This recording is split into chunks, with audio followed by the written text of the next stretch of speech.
한 분의 말씀, 한 권의 책, 5번째 시간을 시작하도록 하겠습니다. 오늘은 히브리서를 한번 우리가 처음부터 마지막까지 훑어보는 시간을 갖도록 하겠습니다. 히브리서가 상당히 오해의 대상이 되고 있지만 히브리서는 창세기 7째 날의 핵심을 전부 담고 있는 성경입니다. 사실 7째 날이 구원의 완성의 날인데 이것을 히브리서가 말하고 있다는 것입니다. 그래서 우리는 히브리서를 알아야 7째 날을 알 수가 있는 것입니다.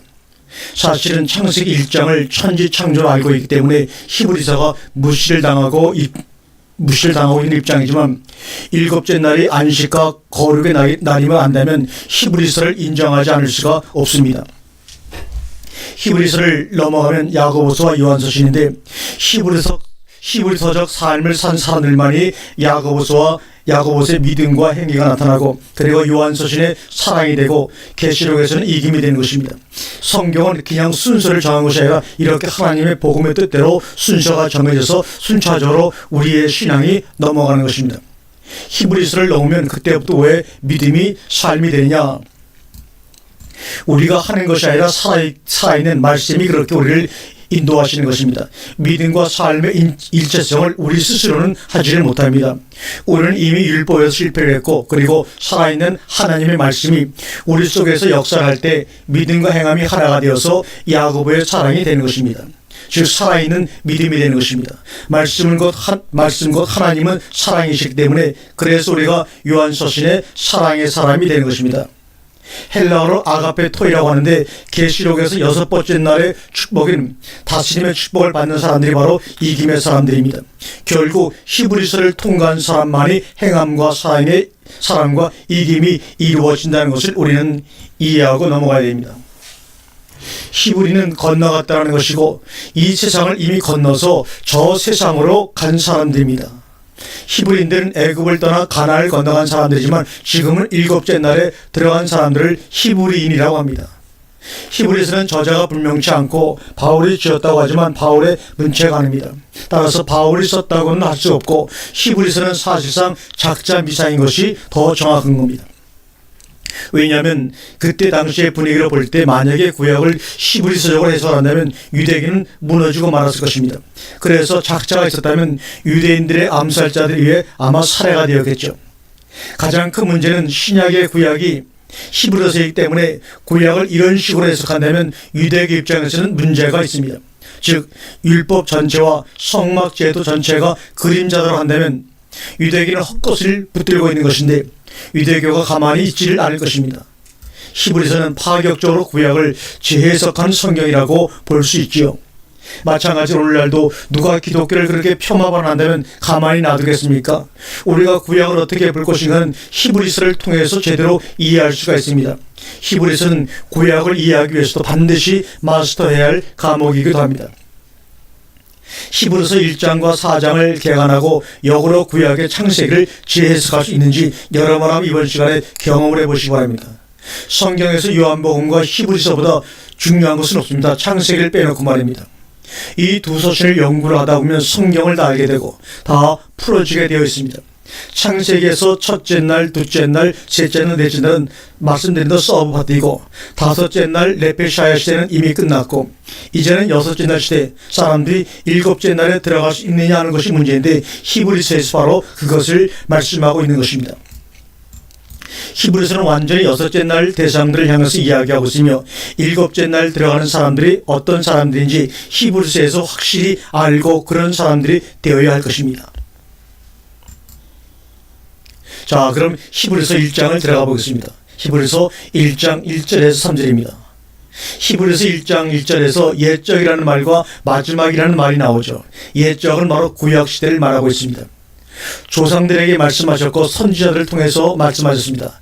마지막 날은 신약시대 중에서도 마지막 때 아들 안에서 말씀하시는 하나님이십니다. 아들을 통해서 말씀하신 하나님께서 말씀하시는데 바로 우리들에게 말씀하시는 것입니다. 말씀의 대상 2인칭 너희라고 하는데 이 너희는 요한복음 14장에 나오는 치유의 만찬 강화의 제자들입니다. 로마서 8장에서도 말씀하신 우리라는 대상을 작정하시고 예정하셨다는 것이죠.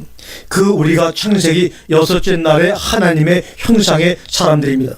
왜 우리에게만 말씀하시는가? 창세기 1장 2절에 27절에 에타 아담이 나옵니다. 그 아담이 아들인데 우리는 그에게서 나온 사람들이고 아들은 그에게서 나온 자칼과 네카바.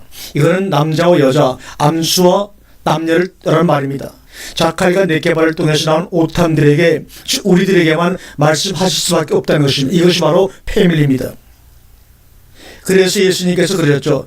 예수님께서 어머니 형제들이 밖에서 만나러 기다릴 때 누가 내 형제고 자매며 모친이냐, 하나님의 말씀을 듣는 자는 바로 형제요 자매요 모친이다라고 말씀하셨습니다.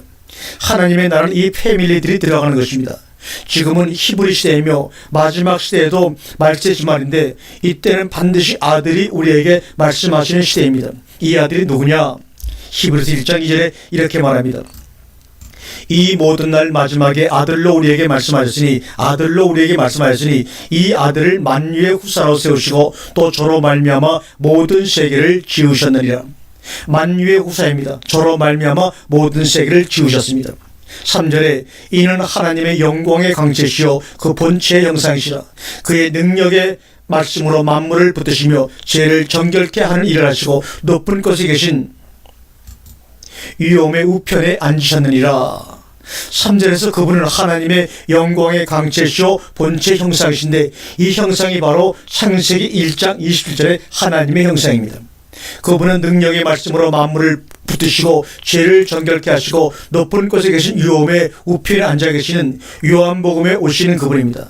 1, 2, 3절이 핵심입니다. 뭐가 핵심이냐? 첫째, 이 모든 날 마지막이라는 것입니다. 이 모든 날 마지막은 6절까지가 모든 날이고 7째 날이 마지막 날이며 히브리서는 그 마지막 날에 대해서 말하고 있는 것입니다. 히브리서 1장 5절에 하나님께서 어느 때에 천사 중 누구에게 내가 내 아들이라 오늘날 내가 너를 낳았다 하셨으며 또다시 나는 그에게 아버지가 되고 그는 내게 아들이 되리라고 하셨느냐. 오늘날 너는 내 아들이라 오늘날 내가 너희를 낳았다. 창세기 1장 20절과 아주 딱 들어맞는 얘기입니다. 퍼즐을 말하면 그 그림이 맞아 떨어지는 겁니다. 이것이 바로 창조입니다. 창조는 만드는 것이 아니라 낳는 겁니다. 창세기 1장의 창조가 5장으로 이어지면서 하나님의 형상대로 창조를 받은 사람인 아담, 셋, 그 뒤에 나오는 사람들은 낳고가 나오는데 이 낳고가 하나님의 창조의 역사입니다. 히브리어에서 창조라는 말은 여러분이 알다시피 빠라인데 아들, 시, 상속자라는 빠르에서 나온 단어입니다. 히브리어에서 동사에서는 3개의 자음이 동사가 되고 명사는 2개의 자음이 되어서 명사가 되는데 빠라는 낳는 것입니다. 그리고 바로 이 오늘날은 6째 날입니다. 언제 아들이 되었습니까? 언제 아버지가 되었을까요? 6째 날입니다. 6째 날부터 본격적으로 아들, 남자, 자칼, 레케바, 오탐이 나오는데 거기서 우리가 나오는 것입니다. 그래서 나는 그에게 아버지가 되고 그는 내게 아들이 되리라. 여기서 아들, 자칼, 남성, 수컷, 네케바, 여자, 암컷, 오탐이라는 것은 뭐냐? 자칼과 네케바 이 둘을 오탐들 바로 그럽니다. 다시 말하면 복수입니다.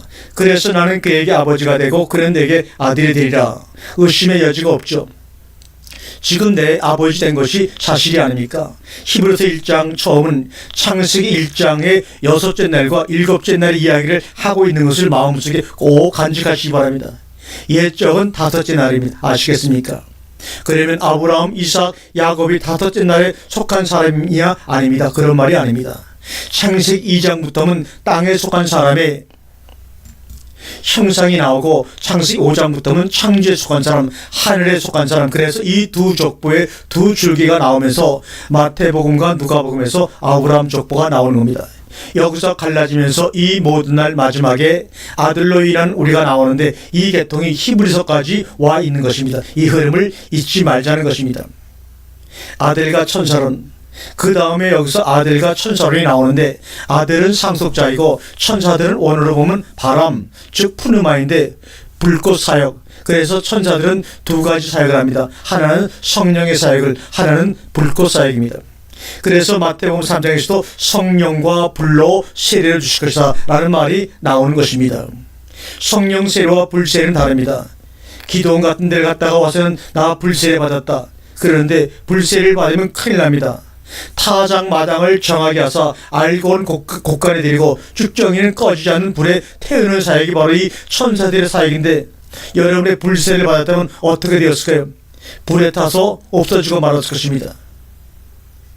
마지막 때 추수에는 천사들을 보내는데 아들의 사역과 천사들의 사역이 다릅니다. 아들의 사역은 살리는 사역이고 천사들의 사역은 사역을 하지만 특히 불꽃으로 태우는 사역을 합니다. 그 다음에 또 천사를 보겠습니다. 히브리 1장 14절에 보면 모든 천사들은 부리는 영으로서 구원 얻을 후사들을 위하여 섬기라고 보내심이 아니뇨. 한번 그런 히브리서 1장 2절로 다시 올라가 봅니다. 이 모든 마지막 날에 아들로 우리에게 말씀하셨으니 이 아들을 만유의 후사로 세우시고 또 저로 말미암아 모든 세계를 지으셨느니라. 14절에서는 구원 얻을 후사들이 복수고 2절에서는 만유의 후사가 단수로 나옵니다. 단수 후사는 나오셨고 복수 후사들도 영접해서 하나님의 자녀가 되었지만 후자들이 복수로 나오는데 천사들은 이 복수 후사들을 섬기라고 보내졌습니다. 즉 2절에서 우리에게 말씀하셨다는 것은 14절에서 구원 얻을 후사들을 섬기라고 우리에게 말씀하셨다는 겁니다. 천국은 심노당하니 심노하는 자가 빼앗느니라고 말합니다. 그럼 이제 히브리서 2장으로 한번 여행을 떠나봅니다. 여기서 그러므로 모든 들은 것을 우리가 더욱 간절히 상갈지니 혹 흘러내려갈까 염려하라. 여기서 우리가가 바로 주어입니다. 여기 우리가 나오죠. 여기서 우리가 도대체 누굽니까? 구원 얻을 후사들입니다. 그래서 히브리서 시대는 듣는 것이 참으로 중요합니다. 들은 것을 간절히 사모할지니, 여러분 오늘도 이 말씀을 들으면서 그 들은 것을 사모하셔야 됩니다. 그렇지 않으면 흘러 떠내려갑니다. 혹 흘러 떠내려갈까 염려하노라. 이기 때문에 들은 것을 간절히 마음에 품어라 그 말입니다. 왜요? 지금은 말씀의 시대이기 때문입니다. 요한복음의 시대입니다. 그래서 자꾸 요한복음을 제가 강조를 하는 겁니다. 1장 3절에 영광의 광채시오 천사하고 마다들이 나오죠. 그런데 2장부터는 누가 주어가 되느냐면 우리라는 복수가 주어입니다. 자, 히브리서 2장 3절을 한번 보겠습니다. 우리가 이같이 큰 구원을 등한히 여기면 어찌 피하려. 이 구원은 처음에 주로 말씀하신 바요 들은 자들이 우리에게 확증한 바니. 여기서 이같이 큰 구원을 등한히 여기면 해서 이 큰 구원은 여섯째 날의 구원인데, 이 구원은 주님께서 말씀하셨고 들은 자들이 하고 복수가 나오는데 우리에게서 들은 자들은 천사들입니다. 왜요? 천사들은 구원 얻을 후사들을 섬기라고 보내심을 받았기 때문에 이 천사들이 우리에게 확증한 자들입니다. 구약 시대는 천사들이 했지만 히브리 시대에는 천사들이 합니다. 2장 4절 하나님도 표적들과 기사들과 여러가지 능력과 및 자기 뜻을 따라 성령에 나눠주신 것으로 저희와 함께 증거하셨느니라. 2절 4절은 복음시대입니다. 이 복음시대에는 전부 표적, 기사, 성령의 은사로 나누어주신 그런 은사들을 통하여 증거하셨습니다. 그런데 지금은 말씀시대는 표적, 기사, 은사시대가 아닙니다. 왜요? 말씀이 성령이고 말씀이 생명이고 주로 말씀을 들은 자들이 말씀으로 확증하는 시대입니다.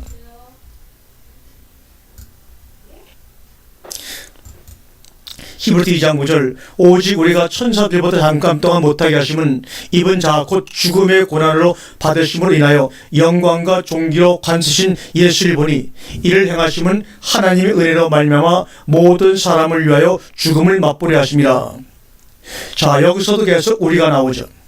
이 우리가 지금 현재는 천사보다 잠깐 동안 못하게 하십니다. 왜냐하면 천사들이 우리를 섬기기 때문입니다. 이 모든 사람이 누구를 위한 사람이냐? 우리를 위한 모든 사람입니다. 이것이 한정되어 있습니다. 이 모든 사람이 우리라는 증거는 무엇이냐? 히브리서 2장 10절입니다.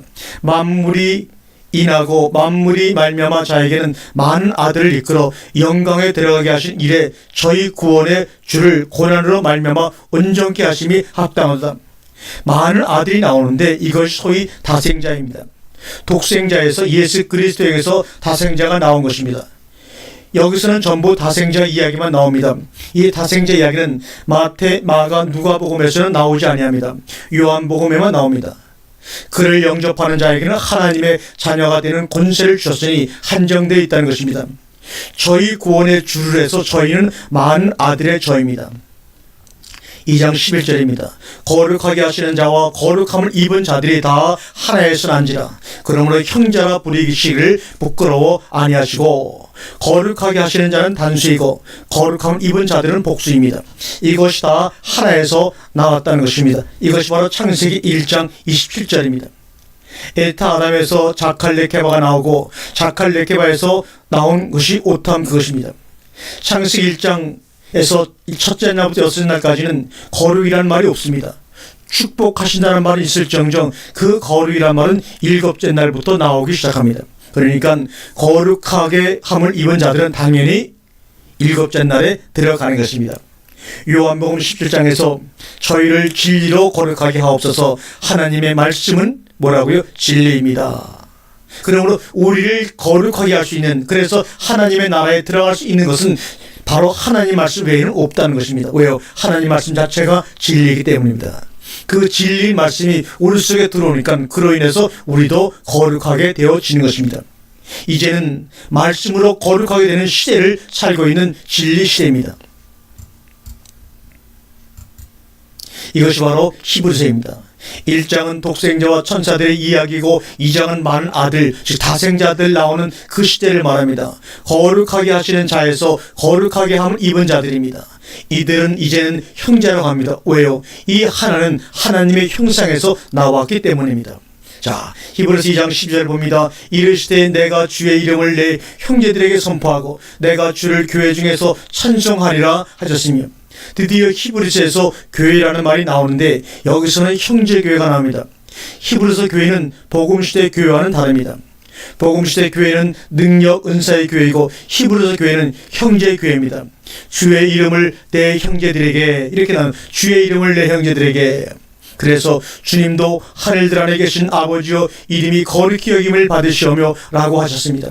누가 거룩히 받으시오며라고 기도할 수 있습니까? 거룩하게 하시는 자와 거룩함을 입은 자들이, 이들이 드디어 거룩히 여김을 받으시오라며 함께 기도할 수 있는 겁니다. 그러므로 주기도문은 우리 혼자 하는 것이 아니라 그 기도를 주신 주님과 함께 호몰로교 하는 기도입니다.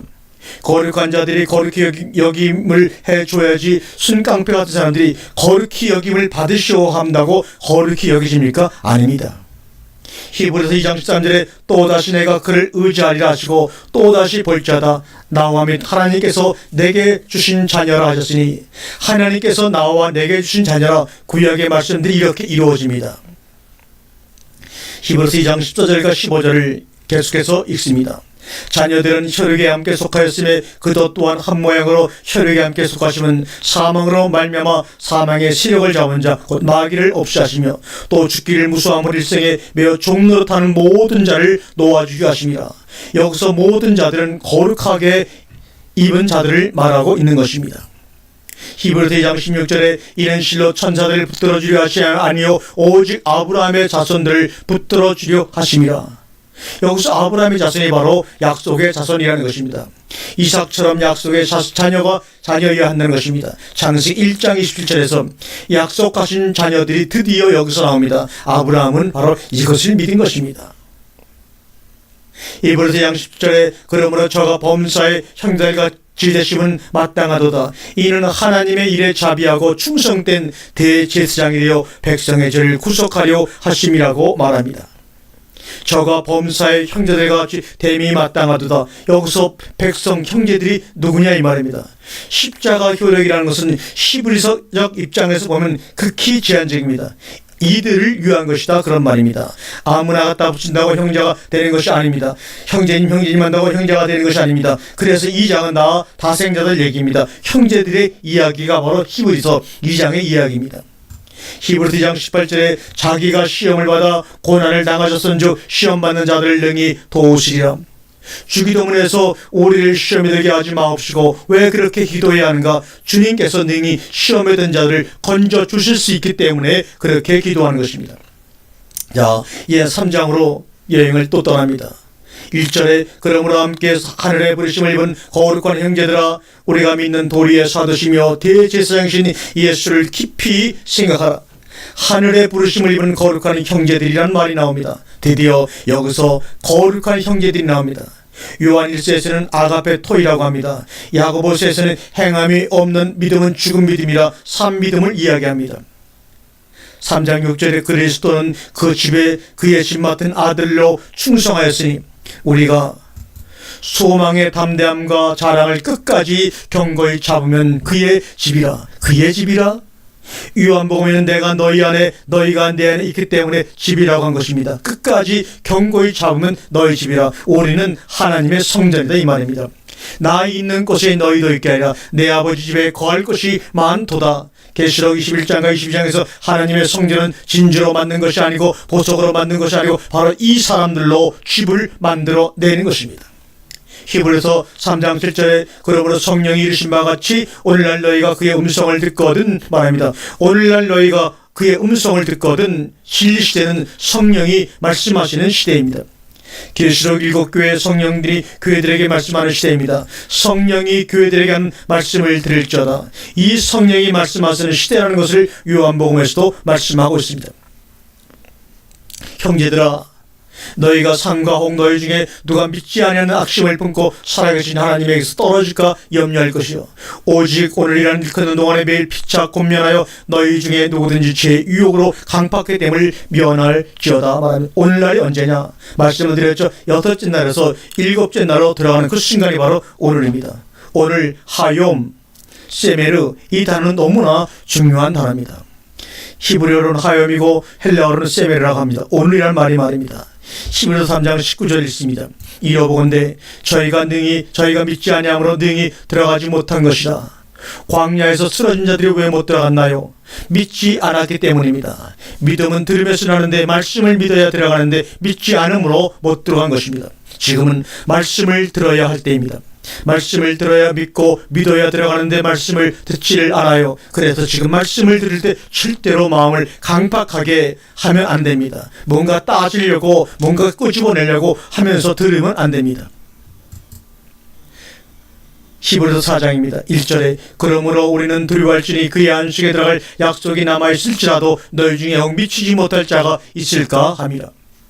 아직 그의 안식에 들어갈 약속이 남아있는데 문 닫힐 시간은 아닌데 너희 중에 이것은 2장에서 말하는 그 대상들입니다. 너희 중 미치지 못하는 자들이 있을까 두렵다는 것입니다. 기회를 잃을 사람들을 우려하는 것입니다. 히브리서 4장 2절에 저희와 같이 우리도 복음 전함을 받은 자니냐 그러나 들은 바 말씀이 저에게 유익되지 못한 것은 듣는 자가 믿음을 합치 아니함이라. 저희와 같이 우리도입니다. 저희와 우리가 갈립니다. 이것도 조심하시기 바랍니다. 저희는 누굽니까? 광야에서 쓰러진 자들입니다. 복음 전함을 똑같이 받았습니다. 오늘도 이 말씀을 여러분이 똑같이 많은 사람들이 지금 받습니다. 때로는 멕시코에서 때로는 러시아에서 이 말씀을 듣습니다. 교회에 있는 자들이라고 안심할 수는 없습니다. 듣는 자가 믿음을 화합치 아니합니다. 들음이 믿음이 안 되면 소용이 없습니다. 믿음이 되어서 속으로 들어가야 하는데 이스라엘 백성들처럼 마음이 강팍해서 속으로 들어가지 않는 것입니다. 씨가 옥토밭에 들어가야 하는데 돌밭 가시밭이 되어서 믿음화가 안 되는 것입니다. 이미 믿는 우리들은 저 안식에 들어가는도다. 그 말씀하신 바와 같으니 내가 노하여 맹세한 바 같이 저희가 내 안식에 들어오지 못하리라 하셨다 했으나 세상을 창조할 때부터 그 일이 이루었느니라. 믿기만 하면 안식에 들어가는데 어떻게 믿어야 하는가요? 믿음이 믿음화가 되어야 합니다. 6절에 그러면 거기 들어갈 자들이 남아있거니와 복음 전함을 먼저 받은 자는 순종치 아니함을 인하여 들어가지 못하였으므로. 복음 전함을 먼저 받은 자들은 순종치 아니함을 인하여 청함을 받은 자들이 핑계를 대고 받지 아니합니다. 나는 소를 샀으니, 나는 장가를 갔으니, 나는 밭을 샀으니, 나는 공부하고 있으니, 나는 취직을 해야 되니 전부 핑계를 대고 안 받습니다. 예수만 믿으면 되는 것이고 교회만 나가면 되는 것이라면서 우습게 합니다. 복음을 먼저 받은 자들이 순종치 아니함을 인하여 그래서 먼저 단 자가 나중되고 나중된 자가 먼저 된다고 하신 것입니다. 히브리서 4장 10절에 이미 그 안식에 들어간 자는 하나님이 자기 일을 쉬신 것 같이 자기 일을 쉬느니라. 자기 일을 쉬느니라. 이것이 바로 안식입니다. 그래서 앞에서 거룩이 먼저 나왔습니다. 그리고 여기에 안식이 나옵니다. 그래서 거룩과 안식이라는 것입니다. 거룩과 안식 이것이 바로 일곱째 날입니다. 그날들을 복을 주사 모든 일을 쉬시고 안식하셨느니라. 창세기 2장 3절의 말씀이죠.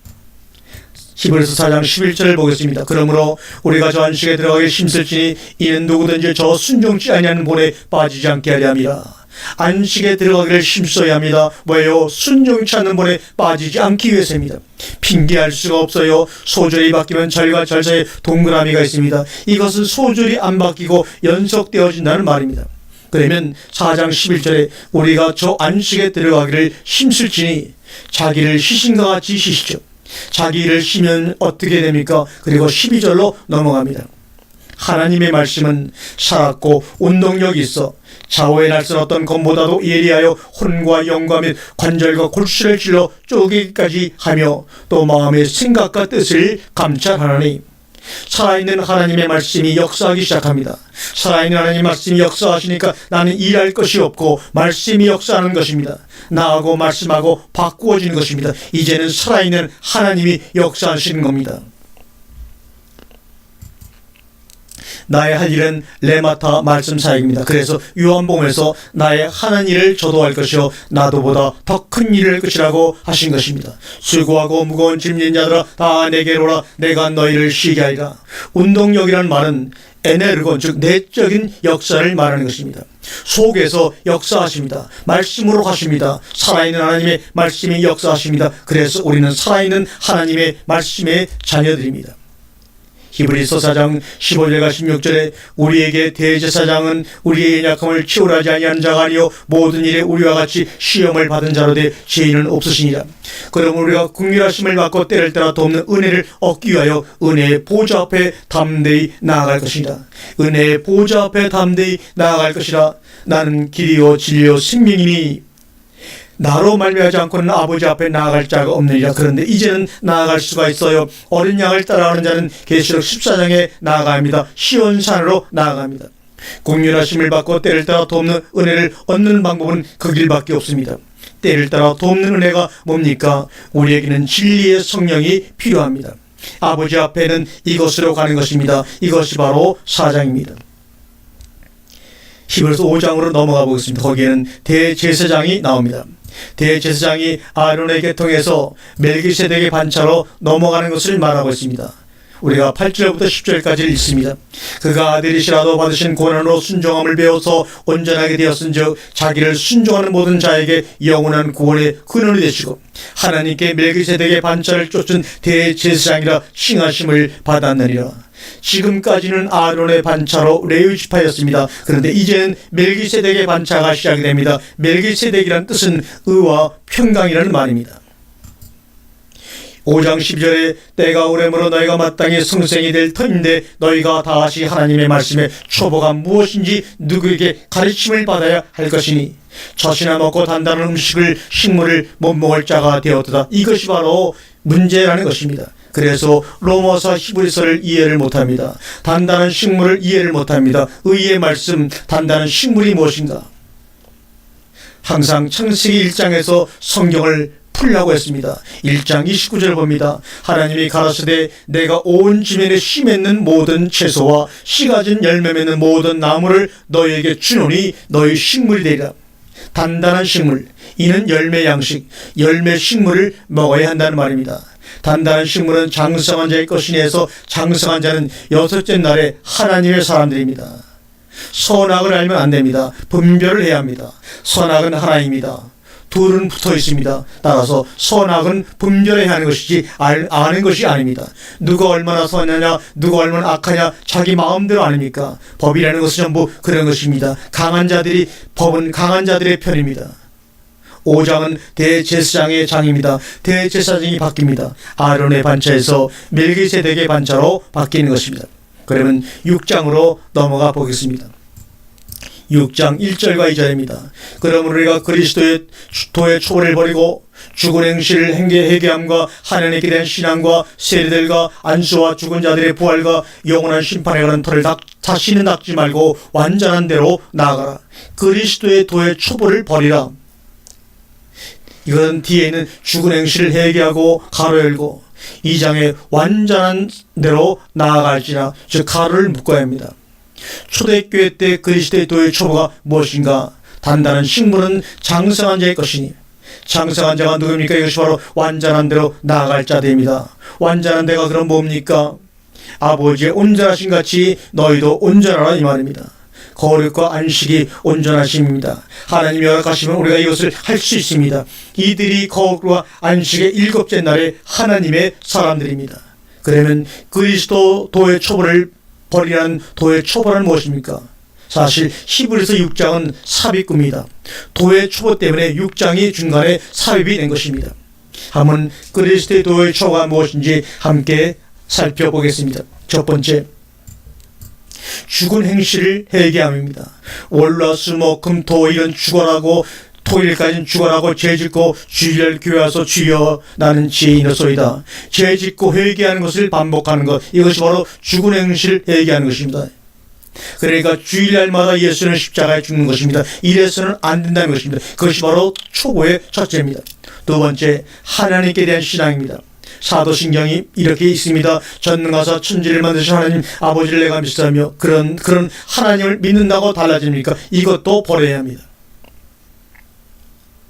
세 번째, 세례들, 물세례, 성령세례, 불세례는 말할 것도 없죠. 네 번째, 안수함.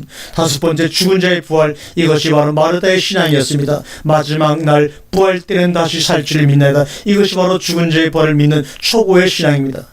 여섯 번째, 영원한 심판입니다. 이것들이 전부 사도신경의 핵심을 골라 뽑은 것입니다. 이것이 바로 다 도의 초보입니다. 이것이 히브리 시대입니다.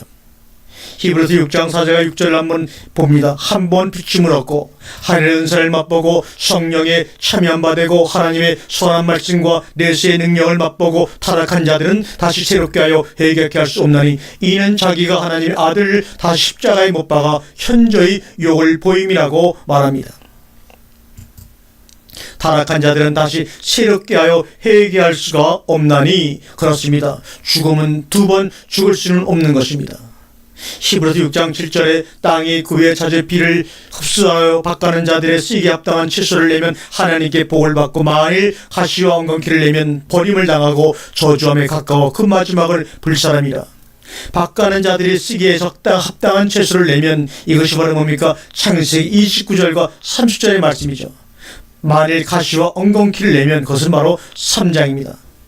이것이 바로 사르크입니다. 육입니다. 둘 중에 하나입니다. 가인과 아벨이 무엇을 하나님께 제사를 드렸습니까? 가인은 땅의 소산으로 드렸습니다. 아벨은 양의 첫 새끼로 드렸습니다. 땅은 무엇을 냅니까? 가시와 엉겅퀴를 냅니다. 가인은 가시와 엉겅퀴로 드려서 저주를 받은 것입니다. 육적 속성은 가시와 엉겅퀴입니다. 육의 속성은 전부 자르고 찌르고 엇거매는 겁니다. 칭칭 감고 있지 않습니까? 7장 7절 1절에서 드디어 본론이 나옵니다. 이 멜기세덱은 살레망이요 지극히 높으신 하나님의 제사장이라. 여러 임금을 쳐서 죽이고 돌아오는 아브라함을 만나 복을 빈 자라. 우리가 히브리서 5장 10절에서 너희 듣는 것이 두나요 라고 말씀하시고, 7장 1절에서 멜기세덱이 나옵니다. 멜기세덱이 하나님의 대제사장입니다. 멜기세덱이 아브라함을 만나 복을 빌었습니다. 이것이 바로 창세기 1장의 여섯째 날입니다. 하나님이 아브라함에게 5가지 복을 주셨습니다. 아브라함 일체 10분의 1 드렸는데 이것은 하나님께 드려지는 거룩한 예물입니다. 이 거룩한 예물은 너희 몸을 거룩한 산제사로 드리라 이 말입니다. 이제 레위 계통과 멜기세덱 계통과 유다 계통으로 갈립니다. 레위 지파의 아론이 멜기세덱 유다 지파로 갈립니다. 이것이 바로 히브리서입니다. 히브리서 7장 14절과 16절 읽겠습니다. 우리 주께서 유다로 쫓아나신 것이 분명하도다. 이 지파에는 모세가 제사장들에 관하여 말한 것이 하나도 없고 멜기세덱과 같은 별다른 제사장이라는 것을 보니 더욱 분명하도다. 그는 육체에 상관된 계명의 법을 쫓지 아니하고 오직 무궁한 생명의 능력을 쫓아 된 것이니, 그는 육체에 상관된 계명의 법을 쫓지 아니하고 육체와 상관된 계명과는 상관이 없는 겁니다. 이제는 생명의 성령의 법 적용을 받는 것입니다. 레위와 아론 계통은 육적 계통입니다. 그러나 멜기세덱 유다 지파는 육체와 상관된 법 적용을 받지 않습니다. 무궁한 생명의 성령의 법을 쫓는 것입니다. 그 죄와는 영원히 상관이 없습니다. 멜기세덱 반차를 쫓는 제사장입니다. 이것이 바로 구약과는 다른 것입니다. 나는 길이요 진리요 생명이니 율법으로는 아버지께로 나아갈 길이 막혔습니다. 그러나 나로 말미암지 아니하고는 하고 그 길이 바로 요한복음에서 대로가 터진 것입니다. 히브리서 7장 10절에 증거하기를 내가 영원히 멜기세덱의 반차를 쫓는 제사장이라 하였도다.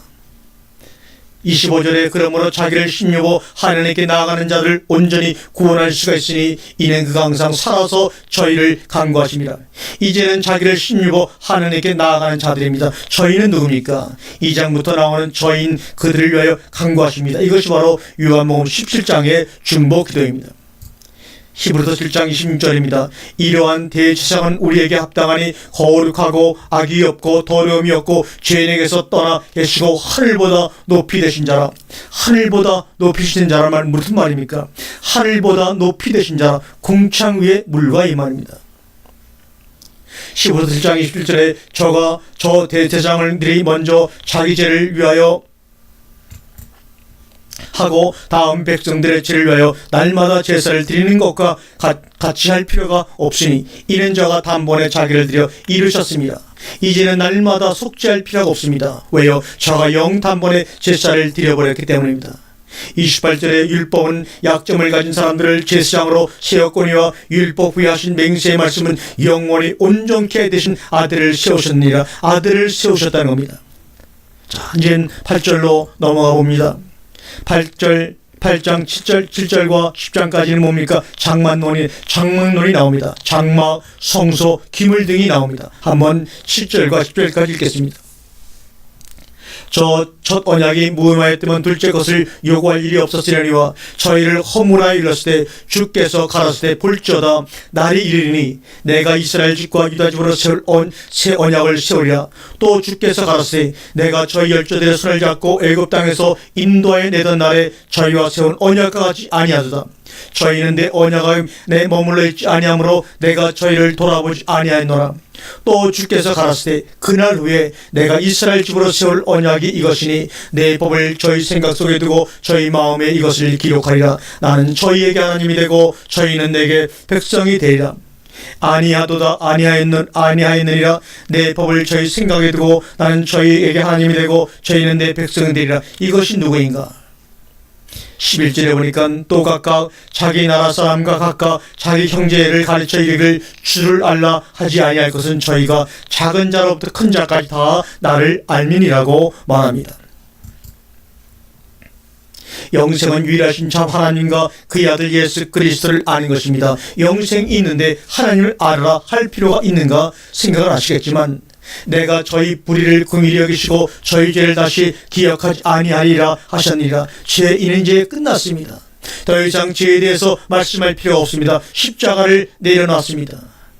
히브리서 8장 13절에 새 언약이라 말씀하셨으며 첫 것은 낡아지게 하신 것이니 낡아지고 새하는 것은 없어져 가는 것이라. 율법적인 예배나 제사는 더 이상 필요가 없다는 얘기입니다. 히브리서 9장 8절에 성령이 일어서 보이신 것은 첫 장막이 서 있을 동안에 성소에 들어가는 길이 아직 나타나지 아니한 것이라. 9장에 성소가 있다라는 세상에 속한 성소입니다. 성막, 성소, 언약이 9장에 나옵니다. 같은 내용입니다. 성소에 들어가는 길이 아직 나타나지 않았습니다.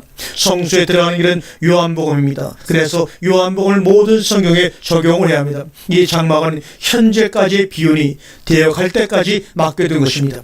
11절입니다. 그리스도께서 장래 좋은 일에 대제사장으로 오사 손으로 짓지 아니한 곧 이 창조에 속하지 아니한 더 크고 온전한 장막으로 말미암아 이 창조에 속하지 아니한 더 크고 온전한 장막으로 말미암아 성소에 들어가 셨느니라. 영원하신 성령으로 말미암아 이 영원토록 우리와 함께 하시는 성령이 영원하신 성령입니다.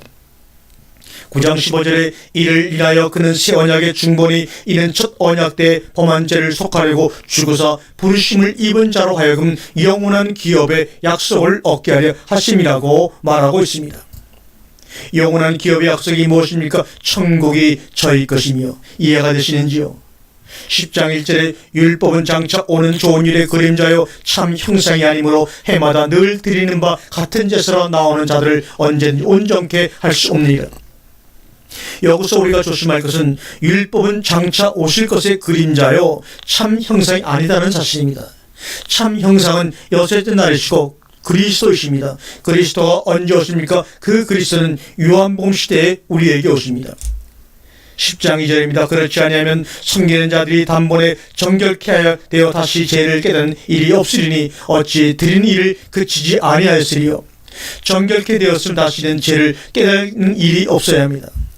즉 다시 온전케 되었으면, 정결케 되었으면 죄를 깨닫는 일이 다시는 없어야 한다는 말입니다. 십자가만 쳐다보면 무슨 생각이 나는가? 죄만 생각납니다. 십자가를 쳐다보면 천국이 생각나는데 항수의 피가 능히 죄를 없이 하지 못하느니라. 5장 5절과 7절입니다. 그러므로 세상에 임하실 때 가라사대 하나님이 제사와 예물을 원치 아니하시고 오직 나를 위하여 한 몸을 예비하셨도다. 전체로 번제함과 속죄제를 기뻐하지 아니하시나니 이에 내가 말하기를 하나님이여 보시옵소서. 두루마리 책에 나를 가리켜 기록한 것 같이 하나님의 뜻을 행하러 왔나이다 하시니라. 하나님의 뜻을 행하러 왔나이다. 이것이 바로 요한복음의 말씀입니다. 히브리서 10장 8절과 16절을 보겠습니다. 위에 말씀하시기를 제사와 예물과 전체로 번제함과 속죄제는 원치도 아니하시고 기뻐하시도 아니하신다 하셨고, 이는 다 율법을 따라 드리는 것이라. 그 위에 말씀하시기를 보시옵소서 내가 하나님의 뜻을 행하러 왔나이다 하셨으니 그 첫 것을 폐하시면 둘째 것을 세우려 하십니다. 이 뜻을 쫓아 예수 그리스도의 몸을 단번에 들이심으로 말미암아 우리가 거룩함을 얻어노라.